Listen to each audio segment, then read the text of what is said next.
I'm Debravalencia. In today's video, I'm going to show you how to prepare your linen for Mokume. This is a style of shibori where the design is sewn into the fabric, pulled into a tight accordion, and then dyed, and then the stitching is actually removed. So here's a piece that I did in a previous workshop. So it's a floral and leaf design. And so you can see the background has a wood grain effect. And then the flowers themselves are a solid color. I'm going to show you another design, another piece that I did with the same technique.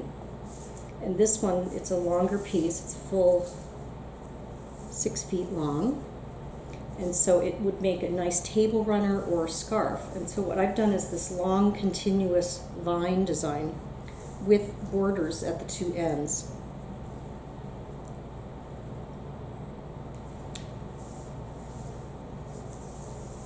In subsequent workshops, I decided to try smaller pieces so that I could actually experiment with different styles of the nui. So this one does not have it doesn't have the wood grain effect. This one is just a running stitch done in stripes, and they look more like little teeth. So it's also part of the nui preparation, but it's not mokume. Here I did an overall mokume, just wood grain only with no design. I did this intentionally because I just wanted to get like a really big clear area of the solid area of the pattern, because I'm actually going to scan this in and create a digital repeat pattern. And then I also wanted to try some more modern designs rather than the florals. I just tried stripes, and I tried curved stripes, and I also tried concentric squares. You can see the edge is not very sharp. That's going to be something to expect. It's not going to give you a really crisp line. So actually a kind of a curved, more organic design does lend itself better to this. Here's a chevron stripe. That came out pretty well. And then I tried, instead of sewing in straight lines, I actually did concentric circles and got this nice circle design. So let's see, that pretty much wraps up the samples. Okay, so to get started, instead of doing leaves and florals, which I've done for the last 2 years, I'm actually going to try something very more minimalist and more modernist looking this year. So what I've done is I've drawn my computer. I drew up my design on the computer so that I could measure it out very evenly. So it happens to be 23 inches wide by 72 inches long. And then I drew a border, which is 1.5 inches around all four sides. And then I drew 3 circles that are evenly spaced. And so what I'm going to do is, then I printed it out, I tiled it so that it printed out at 100% without shrinking the design, and I taped it all together onto my big kitchen island here. So what you want to do, regardless of whether you're working on the computer or just drawing it out by hand, I do recommend that you put your design on paper, because then you'll be able to transfer it onto the linen very easily. So I've got this all taped down in place. So now what I'm going to do is just spread out my linen fabric to line up exactly, and I'm going to tape it along the edge. You're not going to be able to see the entire piece in my video angle because it's so large, but I'm sure it's easy to follow. I'm going to tape this down,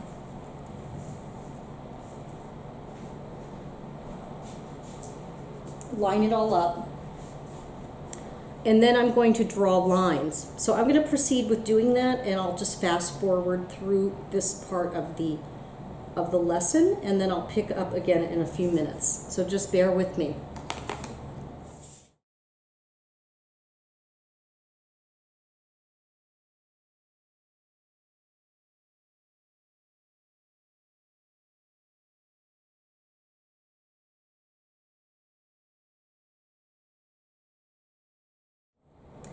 Okay, now I have my paper taped down, and I have my linen taped down as very securely. It does work very easily, so if you have a table large enough to do it in one piece, that is ideal. Some people actually do it on the floor if they don't have a surface. If you absolutely cannot do either of those, if that's difficult, then I suggest that you do half and half. Try to find the biggest table that you possibly can.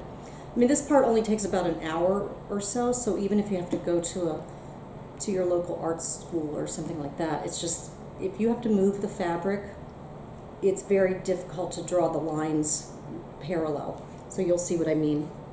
So typically, the Mokume wood grain would run the length of the fabric. That would be typical. That's how I did it this time. And the reason I'm pointing that out is because you would draw the lines this way, perpendicular to the edge of the fabric. So this one was also done the same way. But this year I wanted to try something different with this other design. So instead of getting the long wood grain, I'm going to have the wood grain going against the short end and see how that turns out. So just use the alternate instructions if you're going to do it the traditional way. So you've also been given a disappearing marker. These are from Japan and they're very good quality. You want to make sure you keep the lid on it because they dry out very easily. You can buy additional pens like similar to this in the United States at craft and sewing stores like a Joann Fabric, but I do have to warn you, these last a lot longer as far as being on the fabric. These will start disappearing after about 6 to 8 weeks on the fabric. So if you're going to do the sewing over a very, very long period of time, try to get it done within that time frame, because otherwise your lines are going to start fading and you're going to have to draw it all over again, and it's very difficult to get it to match up.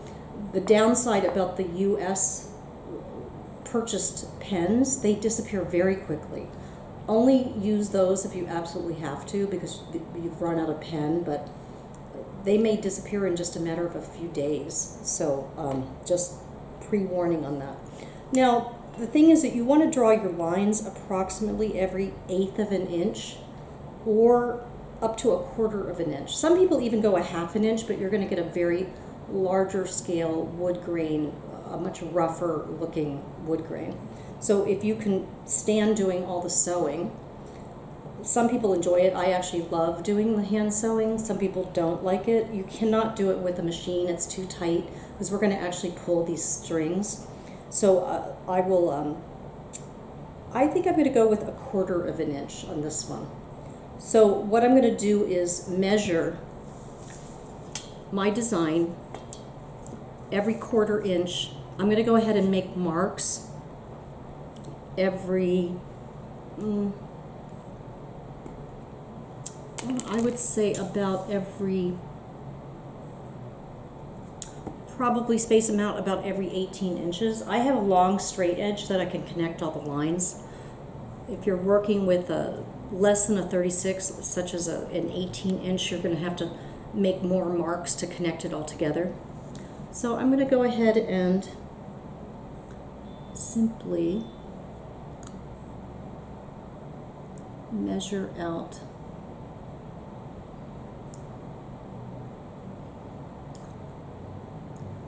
actually I think it's actually wise to do every 2 inches first, or perhaps every inch. You want to get your main grid lines in place because it's very easy for these to start going downhill. So I'm actually going to, I can see through to the design below, so I know exactly where my border starts. So I'm going to just make little tick marks every 2 inches and get those lines placed down, so I know that if I start going a little off or downhill on my tiny little parallel lines, that I'm not going to get off for too far. So I'll just continue with all the measurements and I'll come back to you at the end.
Okay, so I've completed drawing all of my parallel lines for this piece, and you can see, I can very easily see my, my drawing beneath here, whether it's a computer printout that's been printed in black, or if it's a hand-drawn design, it doesn't matter. As long as you draw it in a nice black marker, you're going to be able to see that line. So now I'm just going to go around with my marker, with my invisible or disappearing marker, and I'm just going to trace my design onto here in a nice bold line. Now, you're not going to get a perfectly sharp image with this technique, so you know, you need to just be able to accept that it's going to be a slightly blurry line basically on the end, but so you want to completely draw your design, and then I will then demonstrate how to sew this.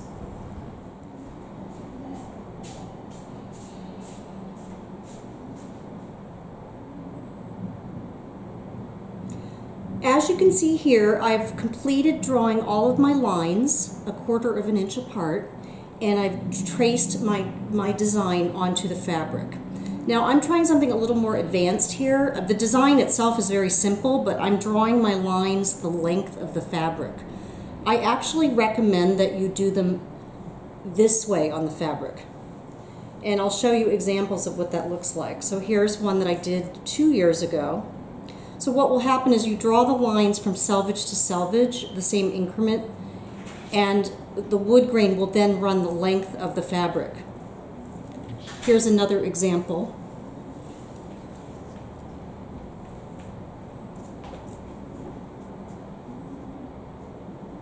So you can see this has a little more of an intricate design.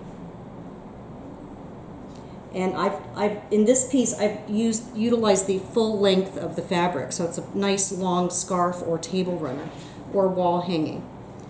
In these other samples, I've actually cut the fabric into smaller pieces, so if you don't want to tackle that much sewing and you just want to get a feel for the technique, this is certainly just as nice. And again, I've drawn the lines this way. The reason I'm suggesting that is that the longer lines are going to be more challenging, not only to draw, but particularly the sewing. The thread must be one continuous piece because we're going to pull it tight. And so it's going to be a lot easier if you're sewing short lengths that are only 23 to 24 inches. And here's an example of a small piece. If you really just want to do a very, very small piece to get a feel for the technique, and you're not really keen on hand sewing, you can just cut your linen into smaller squares and do some samplers like this.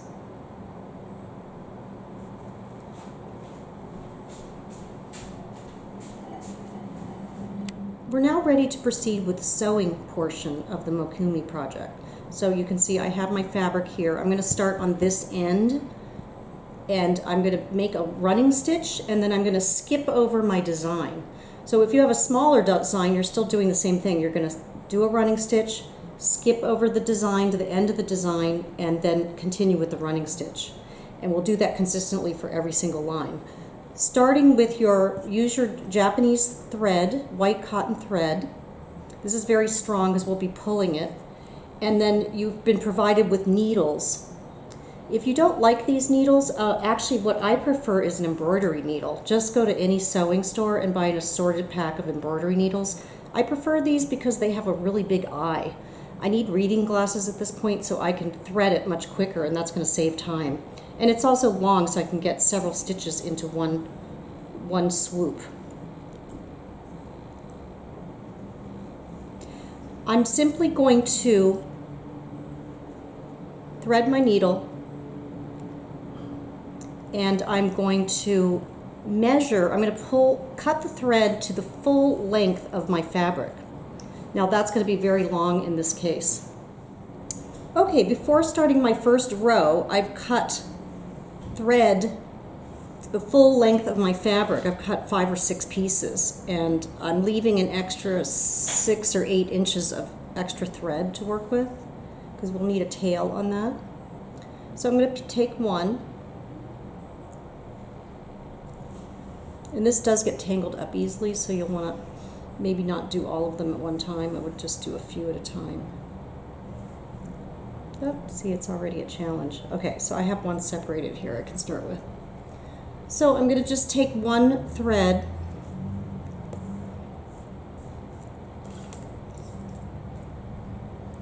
and just thread it. It'll be a single strand, and I'm just going to go to the very end of it and tie a big double knot. You want a double knot because we're going to be pulling very tightly against this, maybe even a triple knot. Pulling at this, so you want it to be kind of fat so it doesn't slip through the hole. And then just starting with my first line, always working on the top where you've drawn. You're going to just start at the end. The first stitch goes down and then up so that your knot ends up on top. I have a lot of extra threads here that do not belong here. Just cut that off. This is just fraying happening here.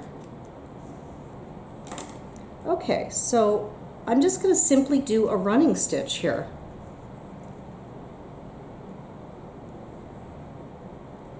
That's just frayed scrap. So I'm just going to do a running stitch about 1/8 of an inch to 1/4 inch, just fairly evenly.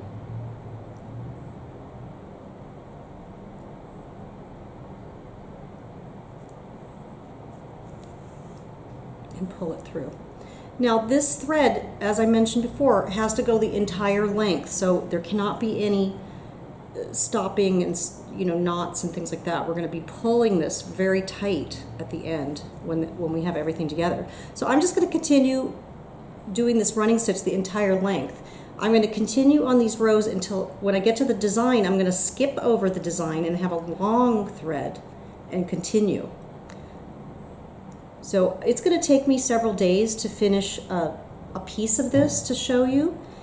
I actually allowed myself 6 to 8 weeks to complete this piece when the first time I did it, and just doing it little by little in the evenings when I had spare time.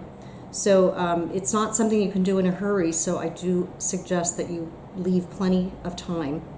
And I will resume this video when I have enough progress to show you.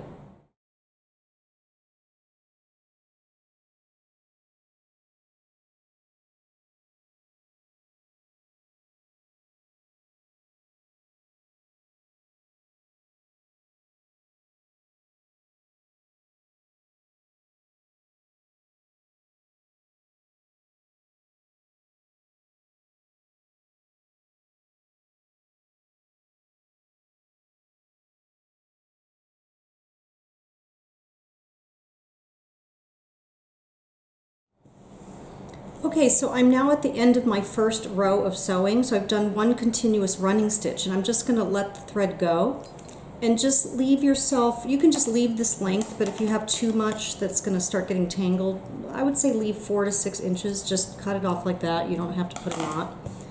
And then that's it for the first row. I'm just going to now continue back at the very beginning, and I'm going to start my second row, and I'm just going to continue sewing until I get to the design.